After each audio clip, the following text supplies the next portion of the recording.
Okay, well, it's so good to see everybody on this beautiful May day.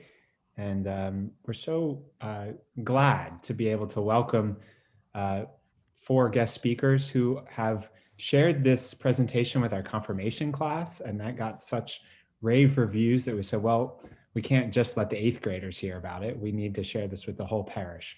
So we're really glad to have this group of alumni from Darien High School who have done such important work in learning more about this town, our history of residential segregation and redlining and more. They're here to share that with us, as well as to have some of our young adult members, Christian and Allegra, talk a bit about how this impacts us as people of faith and how our faith in this Episcopal tradition calls us to seek and serve Christ in all persons and to pursue justice and peace for all people and respect the dignity of every human being. So we're really, really looking forward to the conversation. I know we're going to learn a lot today, and I will turn it over to our guests. Thanks so much, Ryan. It's really great to see lots of familiar faces. As some of you might remember, Christian and I graduated from Darien High School in 2015. So until then, we were around St. Luke's a lot. The two of us were on the outreach committee together as youth representatives and involved in youth group, and I sang in the choir and in sort of many different aspects of church life. So it's really great to be sort of quote unquote returning in this capacity to have a really exciting conversation together. So for those who might not know me, my name is Allegra Molkenthin, and as I mentioned, grew up in Darien, graduated from the high school in 2015. I guess not just now, about a year ago, graduated from Middlebury College up in Vermont. And I now work for a small nonprofit in global health. I'm working remotely. So and I have been since last June. So that's sort of my day job. And then my second hat for the past year has been running this sort of grassroots community group that I formed with some other DHS alumni last summer. And we really wanted to have a platform to, sort of talk about our history, talk about dynamics like race and privilege, and have some of these conversations with folks in our community. And it's been really such a pleasure to grow and learn from that. And we just finished up a really successful art show across town in a few different locations, and partnering with the YMCA and YWCA and Darien Library, and really getting different community partners involved in these conversations. So we're really glad to be here today, and I'll just quickly invite my other three peers here to introduce themselves, and then we'll kind of get into it a little bit. So maybe Christian, over to you. Yeah, Allegra, thanks so much for the introduction and for inviting me to this group. And like Allegra mentioned, I graduated DHS in 2015, graduated from Cornell in plant science about a year ago, and now working for a regional food hub in Rochester, working with local farmers and helping them distribute produce. I haven't done, sort of too much sort of organized work around reflection or sort of growth or anti-racism or learning around that stuff. But I'm just trying to sort of incorporate it into my daily life a little bit, bring it to my organization, the food hub that I work at. And just, really grateful for Allegra inviting me back to talk with you all. We had a great time with the confirmation class, and I'm excited to continue the conversation. And maybe Chris and then Kate. Sure. Hi all. My name's Chris. I grew up Hindley, Middlesex, Darien High.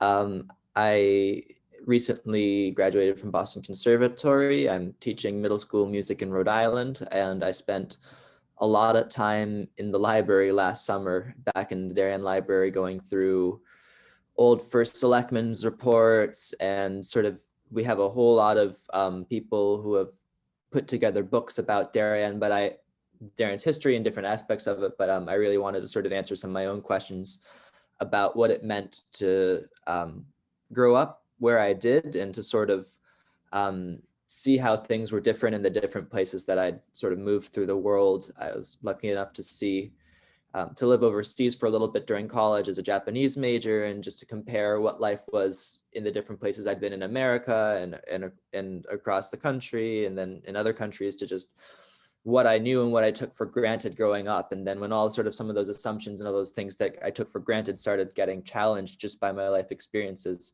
I really wanted to try to get some, I really felt like I needed to get some answers to sort of just be able to move on a little bit and keep moving on. So I'm happy to sort of just talk about some of the things that were useful for me and just sort of understanding where I'm from today with everybody here. Guess I'll begin about me. I graduated Darien High School in 2019. I've lived in Darien my whole life. I've been a Darien Times contributor since 2018. I've mostly written op-eds in the Darien Times about homelessness, Black Lives Matter. I've provided coverage for the events that I co-led with some members of Rage Time. And then since then with Allegra, I've been co-leading that. So it's been really exciting for us to really engage a huge range of DHS alumni and community members.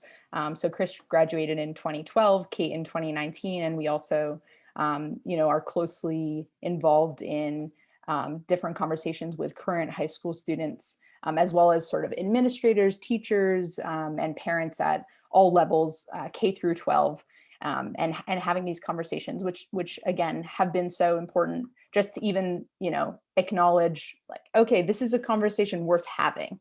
And so I think from there we'll just dive in, and we'll have some time at the end. Hopefully, if you want to ask any questions or clarify anything, please feel free. And of course, we'll give you our contact information if after the fact you want to follow up with any thoughts. So I think the first thing really just to sort of ground ourselves here is just acknowledging kind of like who's in the quote unquote room. It would be great to be in a physical room together, but for now, acknowledging the four of us speaking on these topics, that we're all white. And that's important to say because, it's important to think about who's here and who's not here and maybe why. And who has the responsibility to speak about these kinds of things and to educate on something like the history of Darien. And I think also thinking about social and racial justice, asking why is really important, and thinking about race, race as a constructed concept essentially created by men in the 16th century to group people together on the basis of physical attributes like skin color, and that even though it's constructed or invented, that it has very real implications for the way we live our lives and the way people are treated in our society. So I just want to always start with that, because I think if we can all be on the same page from there, then it really opens the doors for a lot of learning and discussion. And the other thing I just wanted to mention to start is, we had a lot of fun, as some of you heard, talking with the 8th graders in a confirmation class a few weeks ago. And it was really great to, chat with Naomi and see, what would be helpful sort of entry points for this kind of conversation. And I think in the baptismal covenant, which of course, when you're being confirmed is, what you're reconfirming that your parents once confirmed for you at your baptism. There are two really important lines that I think are really important. And if you can keep those in the back of your mind as we have this conversation, that's going to be really helpful. So I'll just read them and then I can also put them in the chat. So there, will you seek and serve Christ in all persons, loving your neighbor as yourself? And the second line is, will you strive for justice and peace among all people and respect the dignity of every human being? And so I think those, those are like, wow, whew, how do you deal with those big things? And I hope today we can give you some thoughts and then, have this be a conversation that continues. So I think with that, maybe just looking at the time, we'll turn it over to Chris and Kate, and then Christian, maybe at the end, if that's okay with you, can provide some reflection. So Chris and Kate are gonna sort of give us a little history lesson this morning, which is my favorite thing, because every time I hear it, I learn something new. So I hope even if you know some of this, you can also take away something new. And again, feel free, write down some questions and we can have a little discussion at the end as well. So Chris, over to you. Everybody, I'll just start sharing my screen that I have over here. And so, yeah, I'm really excited to talk about a bit of some history in retrospection. Give me just 1 second while I make it visible for everybody. Please let me know if you have trouble seeing anything. So, as I said, I spent a lot of time in the Darien Library last summer filing through records because I wanted to put the pieces, the connections together in my head between sort of this arc of what I knew about American history. And so we all know these big sort of themes in American history. Okay, the colonists came over, displaced Native Americans, there was violence there. We had slavery, we got rid of slavery, we had a farm society, and then we transitioned into an industrial society, and then we transitioned into some suburban society. And along the way, in all of those different places, people of color and minorities kind of got the short end of the stick in lots of different changes. But like, what did that look like in our town? Like what were the moments and sort of the places that made it so you have a town like Darien that is and looks the way it does, and then you have towns like Stamford, Norwalk, Bridgeport right nearby that feel like a complete world away.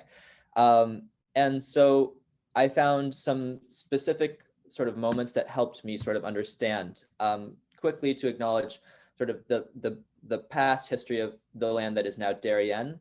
The land that is now Darien was part of sort of the traditional home of the Lenni-Lenape people, who are also known as the Delaware Indians. You can see they're a sort of a linguistic cultural group that spread all the way down there from Delaware all the way up to sort of Poughkeepsie. And here we are sort of right on this cultural border, as it were, between different groups of people. And the Lenni-Lenape themselves being part of a sort of a broader sort of collection of peoples, part of the Algonquin language family. So just situating the people who used to live on the land where we live now as part of sort of a broader culture and groups of cultures that spread all across the continent, really. And so we know how did it happen that that once there were lots of Native Americans in this land and then all of a sudden there weren't. We know that there were episodes of violence across the country. Sort of the Pequot Massacre is really well known, but it's important to remember that sort of when we think about, okay, the effect of disease or the effect of like land treaties, there was a great deal of violence, and it did happen much closer to home than we usually spend a lot of time thinking. In 1644, something that's known as the Pound Ridge Massacre took place just 8 to 12 miles north of where we are right now, when British and Dutch troops landed in Stamford on the Stamford-Greenwich border and moved up into the sort of inland areas and attacked a Native American village named Nani-Ech. This is what we know it as Nani-Chiestawak, which ironically was known as sort of a place of safety. It's a place where people from the whole area, from the Hudson River probably to the Long Island coast, came and lived together during the winters in sort of communal houses where you'd have 500, 700, 1,000 people living together in a little city, little village. What happened was, this was in the context of a broader sort of 5 years war that was taking place. But what happened was these colonial soldiers attacked this village at night, had a conflict with the warriors that came out. They pushed the warriors back into the village, and they did exactly what they did out on the east end of the state, which is they set the village on fire and prevented anybody from coming out. So in this one instance, between 500 and 700 Native Americans lost their lives, including women, children, and elderly. And so while there may not be sort of any concrete proof that Native Americans who used to live in Darien would have been at that place at that time, this one conflict can sort of be looked at as sort of a big turning point.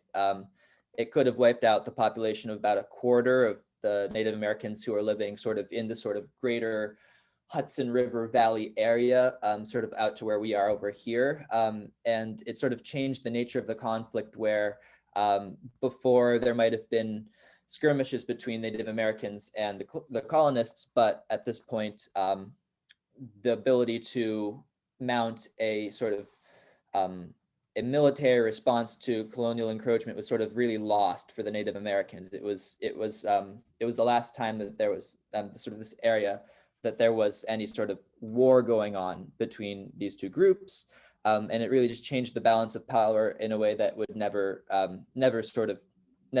go in a different direction, except for indigenous decline and colonial expansion. And sort of in the years following that, a number of treaties sort of affirmed colonial claims on the land that first was parts of Darien, as Darien was part of Stamford at the time, then out to other areas, first sort of the area of town where St. Luke's is, and then sort of the area where Tokenique is. And as this went along, and the colonists had treaties to reaffirm prior treaties because of either misunderstanding or just conflicts over the use of sort of communal lands, these treaties got more and more specific. The treaty from 1667 read, a final issue of all questions of any and all land rights formerly belonging unto Ponus Sagamore of the Tokums and any of his race or lineage surviving. So this is it. It's saying that to any of this land is a final issue for you and all of your posterity. This is a complete transfer of the land from indigenous sort of control to colonial control. And so over the course of the 17th century, from the first sort of colonial settlements in like the late 1630s, early 1640s, by 1700 in our area, there really were very few Native Americans left. If you got somewhere as far as Ridgefield, that might be different. But by 1700, Darien and Stamford, and by extension Norwalk, Greenwich, really were colonial possessions completely. Darien becomes a farm town and enjoys about 150 years as sort of idyllic farmland, you could sort of, if you want to imagine it that way. And what's crazy to think about is that it was such a farming community. They cut down all the trees. You could be standing in New Canaan and you could see Long Island Sound because there was nothing but farmland as far as the eye can see. There was slavery here. This is a bill of sale for a 6-year-old girl who was sold to the Gorham family. It's the same family as Gorham's Pond, but there were a lot of Gorhams in Darien, so I can't sort of say for sure which Gorham the pond is named for and which Gorham this bill of sale is associated to, but this was a child who was bought as a slave to keep their young child company. And then records are sort of unclear about what happened to that individual girl, but we don't have an exact end date for slavery in Darien, but it appears to have ended about 1790 in this area. And while a lot of sort of this retrospection is thinking about the ways in which certain communities were kept out of Darien or excluded from Darien, it is important to remember that at the beginning, from the very beginning, there have been people of different races and backgrounds in town. Our very first census listed that in 1820, 97% of the town were free white people and about 2.4% were free colored people in the language of the census from back then.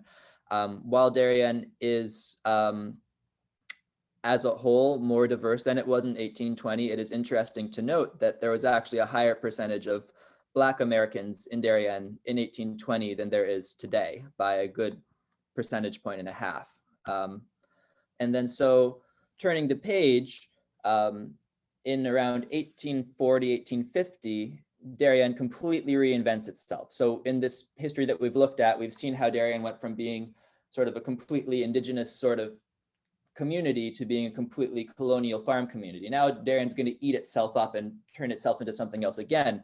It's going to go from being a sort of a completely farm-based town to being the suburb that we know today.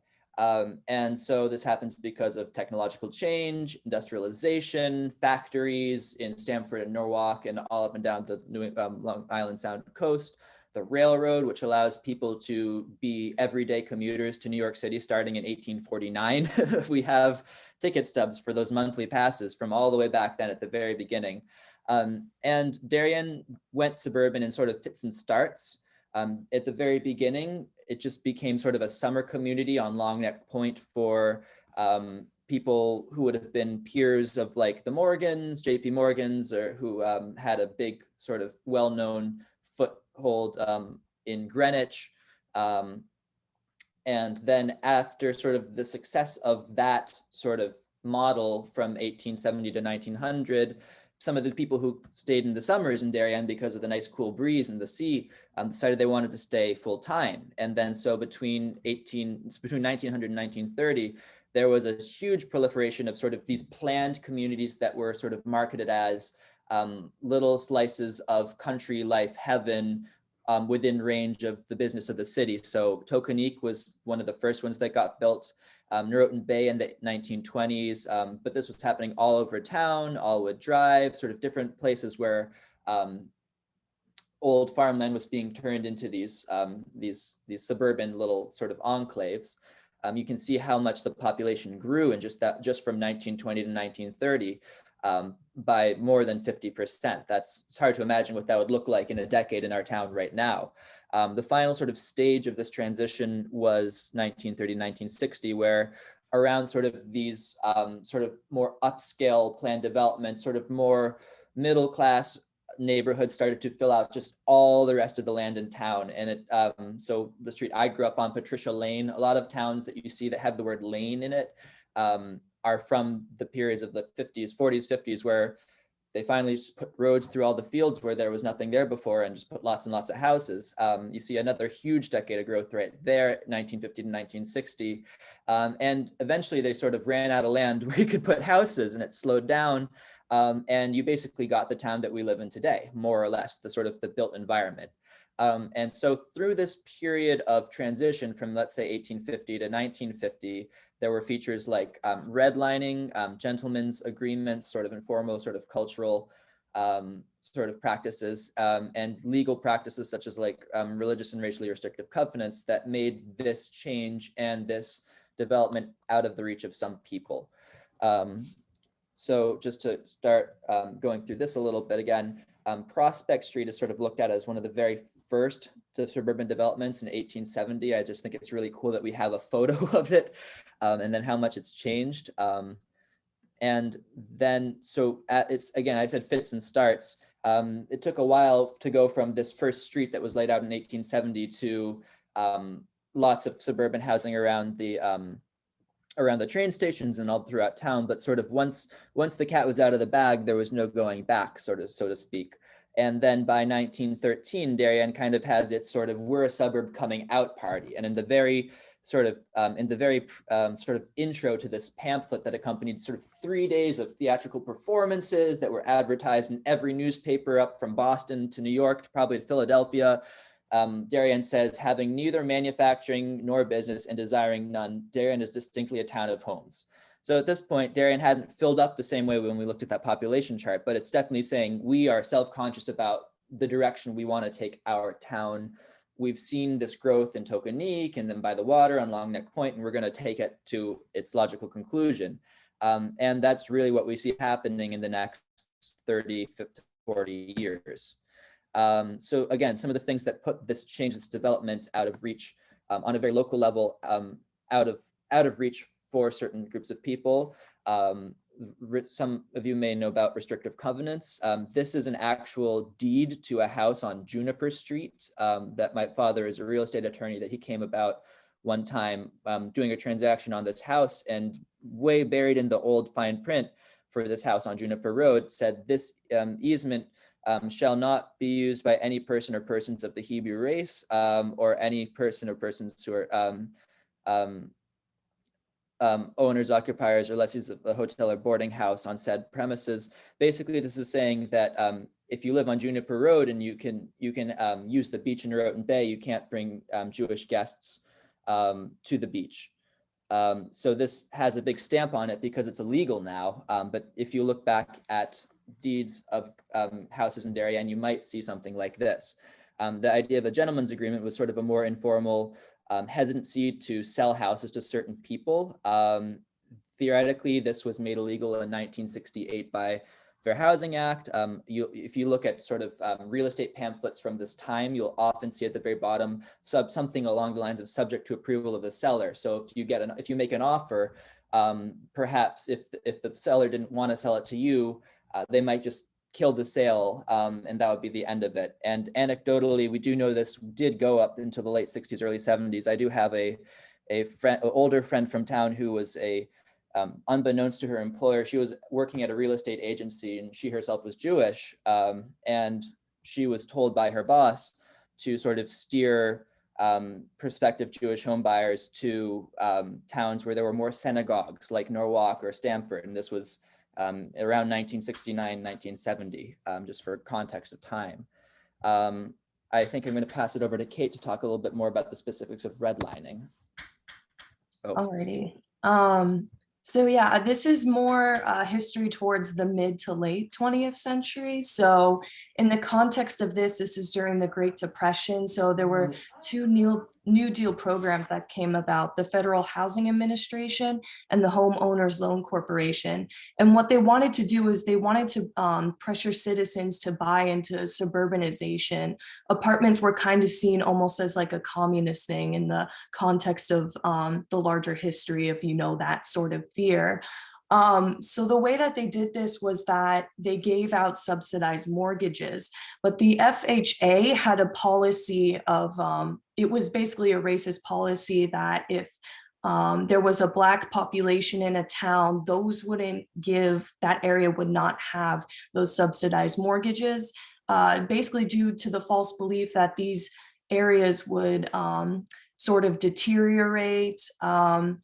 There was the belief that if they gave out these mortgages to these areas, that it would lead to a sort of instability. So I have a quote here in the corner directly from the manual by the FHA. If a neighborhood is to retain stability, it is necessary that properties shall continue to be occupied by the same social and racial classes. All mortgages on properties protected against such unfavorable influences will obtain a high rating. So basically the red areas were deemed as risky and based on the Black population in these areas, while areas that were green were majority white and would be able to get these subsidized mortgages. And then Chris, I think I might have to tell you to go to the next slide. I don't think I have access to. So these are examples from Darien, Connecticut, circa 1937. This can all be found on Richmond University's website. They have this great interactive that can show you any map in the United States. So this is basically the FAH's colored map. So as you can see in the one to the left, they list this area's detrimental influences as the character of the occupants. And as you can see, I've kind of boxed out, they use the N word, but obviously we're not gonna use that word to describe, but basically because there was a Black population here, this was deemed as a risky area. And then the one to the right, as you can see, it's green.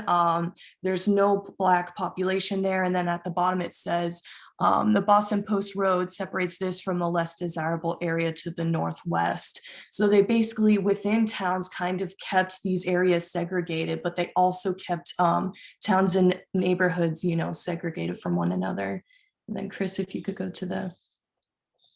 So there's two terms I'd like to also discuss. One that you probably might be more familiar with is de facto segregation. And that's sort of the belief that, that races tend to naturally just want to stay with, people of their own race. And while a part of this is true, de jure segregation, which is segregation based on laws, has been historically ignored. So we've kind of forgotten that our government had these sort of explicit policies that kept towns and neighborhoods segregated. So this is a segregation by town, which is commonly, they use the dissimilarity index. So at the top here, if you have the bars that are at like 100, that means complete segregation. Whereas if these bars were all at 0, that would mean that it's total integration. And then if you could go to the next one.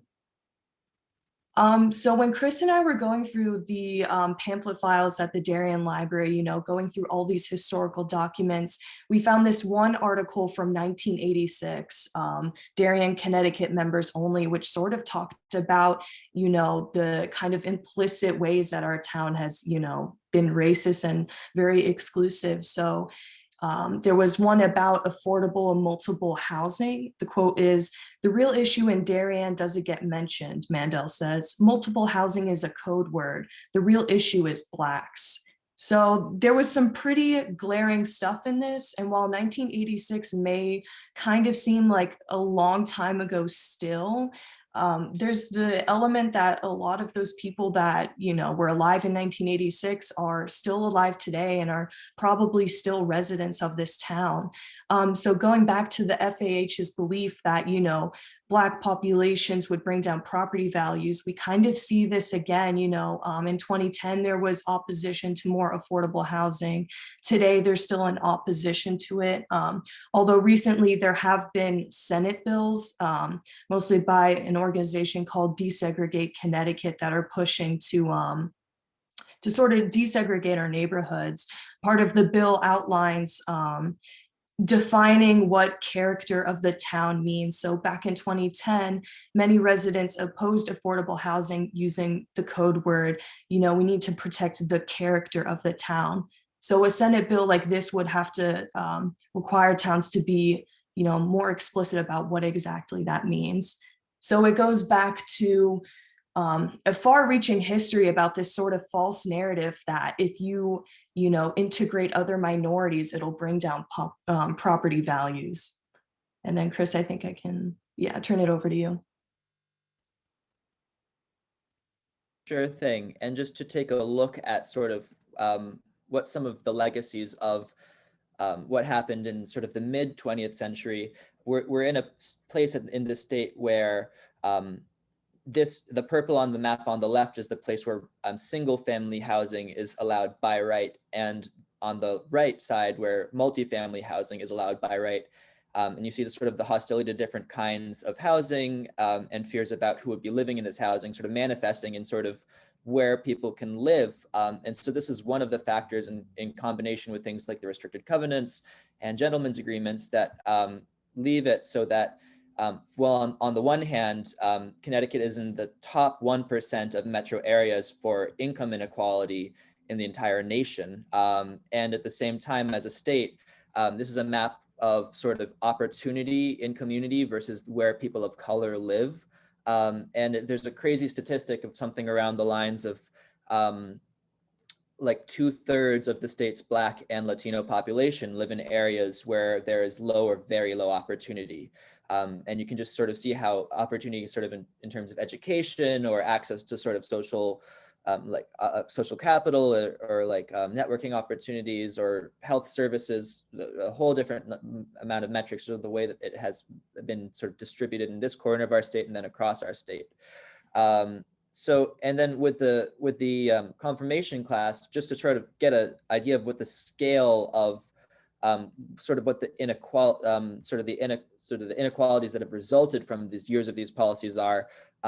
I put the next couple of slides, and I think they'll be sort of just interesting to conceptualize sort of visually what the dollars and cents difference of living in a community that was allowed to accumulate intergenerational wealth versus a community that was sort of disinvested and sort of designated as a spot for concentrated poverty and segregation. If I just flash the number, but how much is Darien worth? Darien, the town, is worth about $8.4 billion according to 2018 figures, and it might be even higher with the recent surge in property values. But if you added up how much all of the houses and school facilities and town facilities are, it would cost about $8.4 billion to buy Darien, all of it, which is almost twice the worth of the New York Yankees franchise. It's larger than the national annual economy of nations such as 40 or so nations, including Barbados.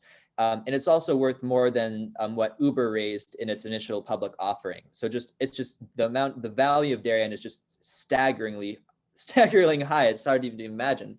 And so if you sort of make this on a per capita basis, if you're living in Darien, the grand list per capita, the value of the town divided by the number of people, is about $425,000 in 2018 numbers.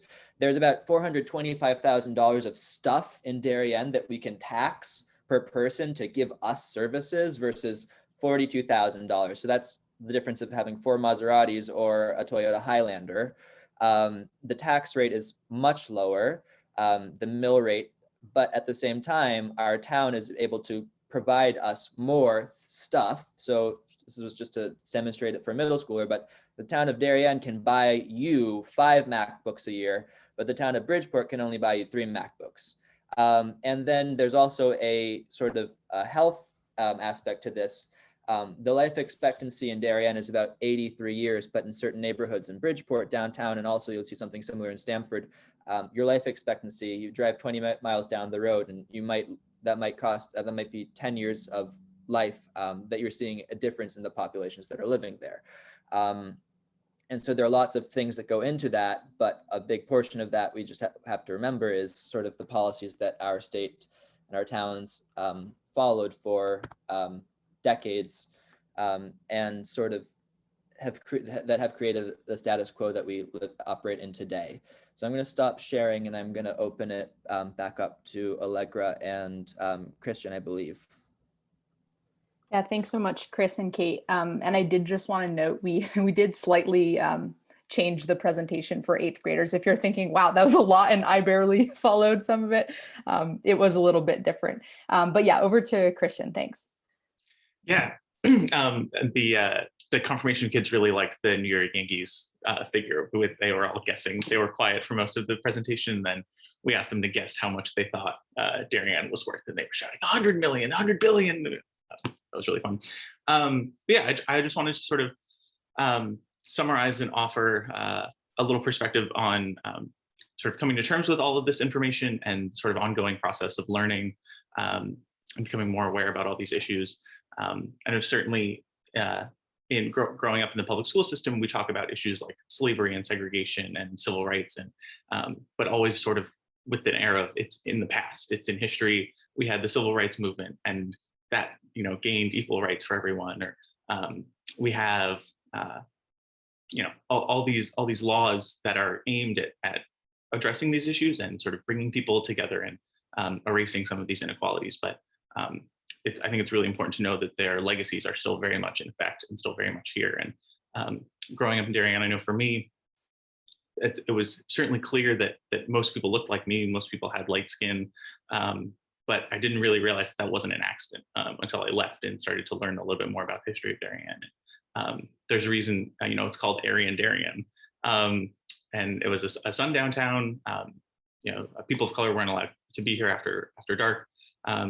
In the confirmation class, Chris told the story of a friend that they had that was followed out of town. Their housekeeper of color was followed out of town as she was leaving by the police, just sort of make sure that she left the town. And so to realize and the deeds that have the racist and exclusionary language in them, to sort of realize that is right around us, I think is really important. And then the sort of personal piece of it of, what can you do? That all this history feels very abstract, but to learn about it, I think, is so important. So you can, when you're hearing people talk about multifamily or affordable housing, which is a continual topic in Darien, you can listen for those codes of, when they say, I'm worried about property values, or I'm worried about character, you can sort of think, well, what do they actually mean?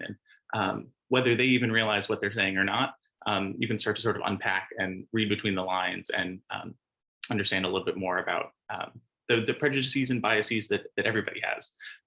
That was a big thing for me to learn too, is that because of school, because of media, because of the books we read, the TV shows we watch, we all sort of, the people we grow up around, we all sort of have conscious and unconscious biases. And that's really important to learn about and to sort of dig deeper into. There's all sorts of studies around, you give people stacks of resumes if they're doing job hiring, and people across across industries and across upbringings, people with sort of white sounding names get hired at disproportionately higher rates than people with black sounding names. People with men's names get hired at higher rates than people with women's names. There are these very ingrained biases that we all have because of the legacies of structural racism and discrimination that are sort of built into the fabric of the nation. I mean, even the language we use around like colonists versus settlers. Settlers sort of implies that there was nothing here and there was just sort of land to be had. Colonists really being much more accurate of there were people here, there was system of living, ways of knowing, and systems of society that were totally decimated and pushed out and very consciously erased. And so in our textbooks, we talk about them very consciously as a product of the past, not acknowledging that they're still Native Americans and their descendants here today. So yeah, I just wanted to offer that I think it's an ongoing journey for all of us. Like Allegra mentioned, we are all white people. That's even just saying the phrase as a white person, I am doing this or I'm thinking about this, I think is a powerful place to start. To sort of acknowledge that and acknowledge that it's not it's not by accident that there's these separations. And like Allegra said, even if sort of race isn't scientific or genetic, doesn't have a basis in fact or science, it is still very much a real concept, and it really does affect people. And there's things that we can all do to be better friends and be better neighbors, and be better people of faith too.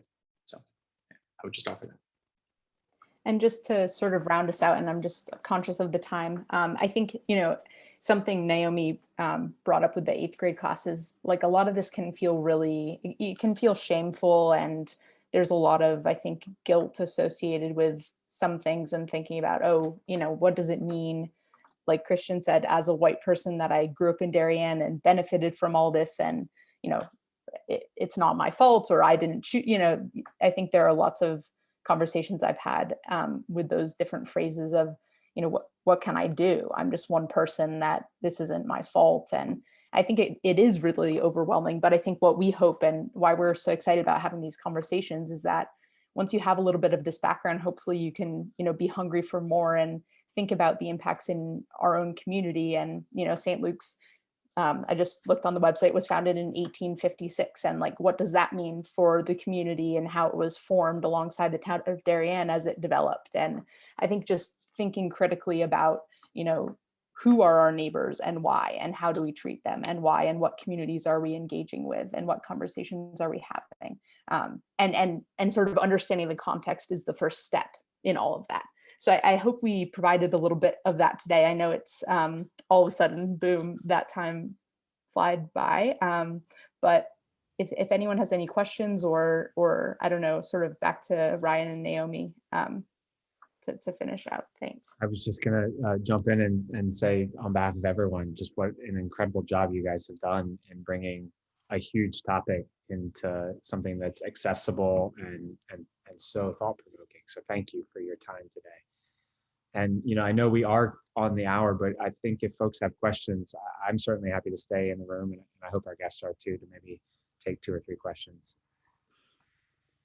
I don't have a question, but I have a little history for you as pertains to St. Luke's and this subject. I'm Ellie Massey, and I lived in Darien for 30 years and was very involved both with the YWCA and with St. Luke's. I was on the vestry and in charge of the youth program.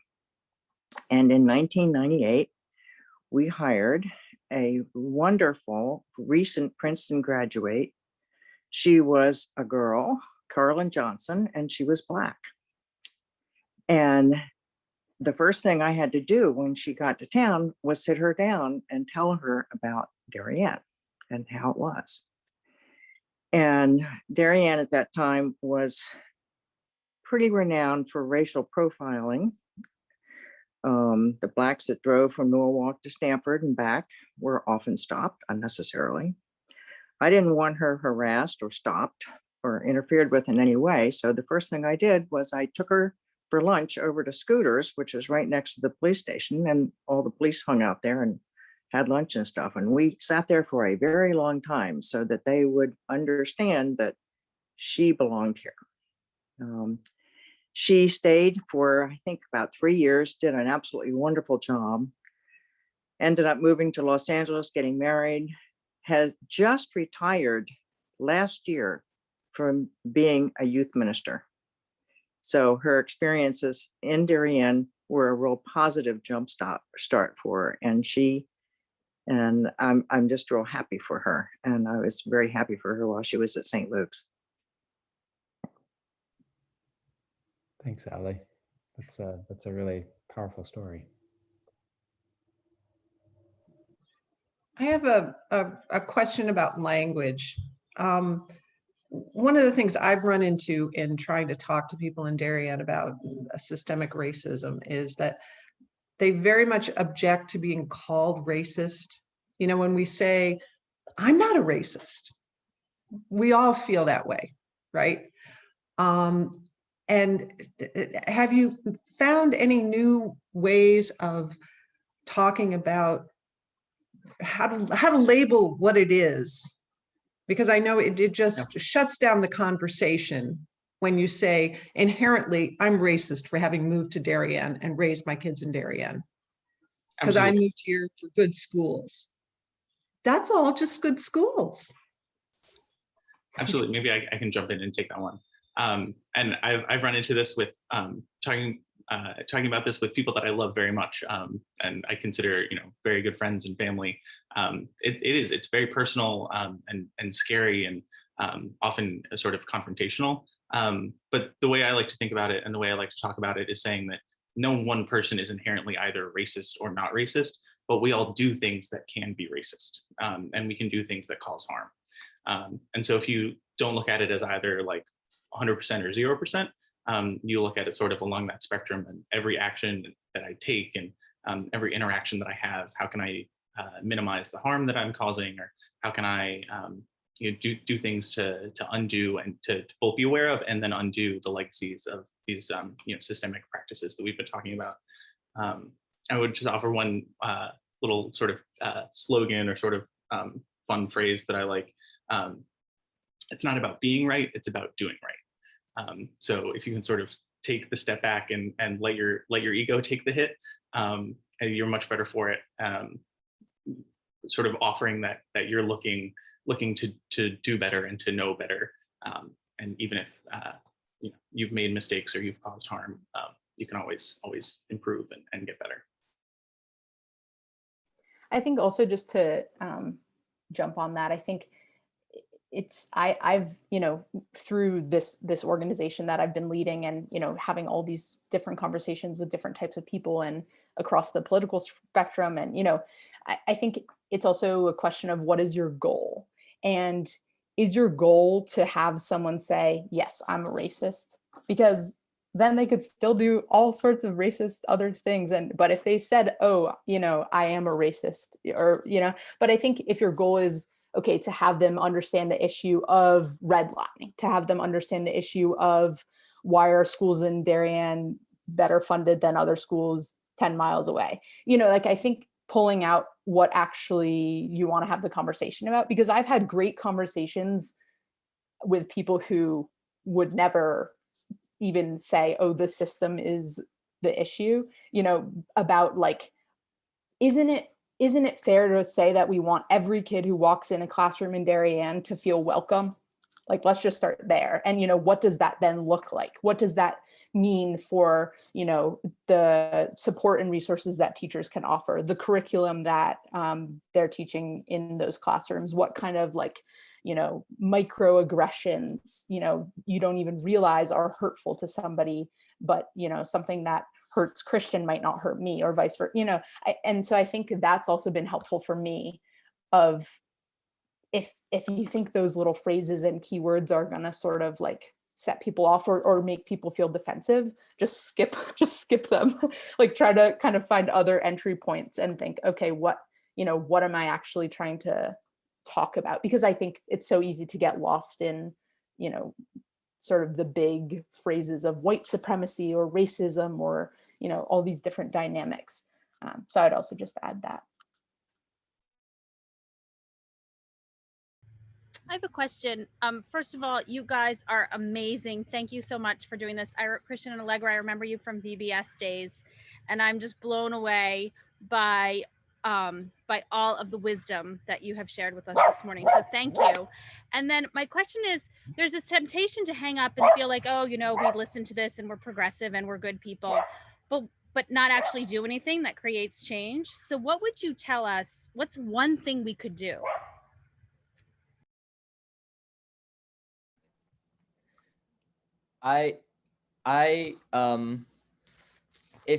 If you, I have been following sort of what's been happening around housing, and if you wanted to, I've been involved with an organization called Darien Talks Housing, and I have my own personal opinions on the issue, but part of the point of the conversations has been to invite people who are experts sort of in their own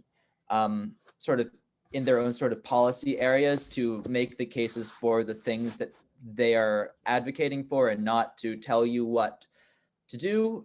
So I want to sort of couch this in an if, but like, if you think that if you wanted to learn more sort of about what potential solutions are being looked at in terms of the very specific legacy of sort of residential discrimination, the way that land use policy has kept certain people in certain places and other people in other places, I would suggest take a look at desegregate.ct.org, or take a look at the Open Communities Alliance, and write to your legislators about bills that may or may not get it. There's only a couple weeks left in session, only 2 weeks left in session, but and they might not get passed. But if you think that those are bills that would make a difference, I'll write just two names in here: Desegregate CT and Open Communities Alliance. They have sort of different but connected proposals, and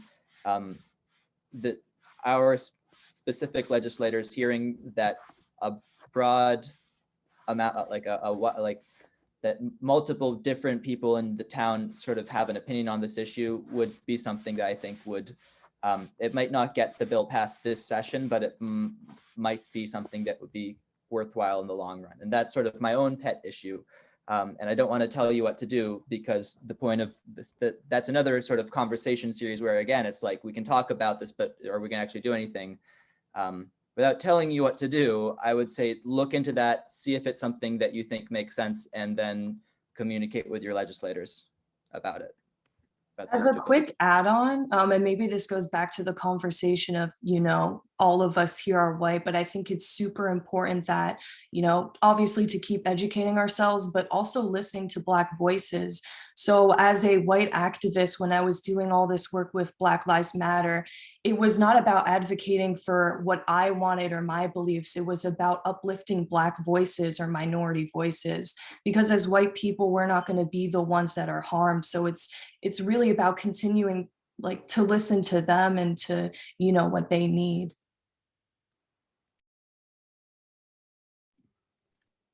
And I would also just offer having conversations with people that you care about, and that you trust and trust you. And things always seem more approachable when they're coming from a friend. And if you can have conversations and expose people to some of these terms and some of this thinking, that's a great place to start too. I'll just add one invitation. These are all amazing and wonderful suggestions.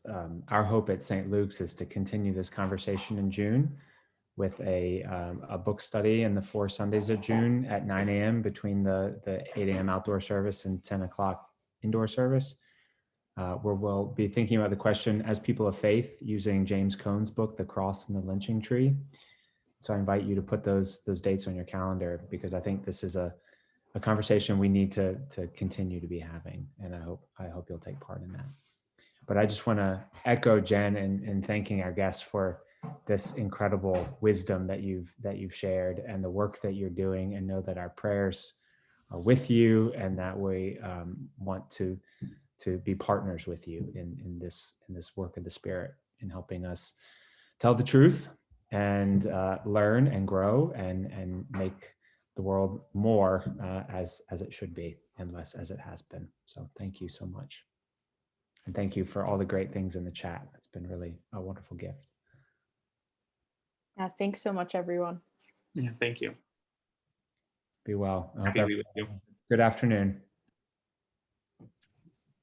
Thank you very much.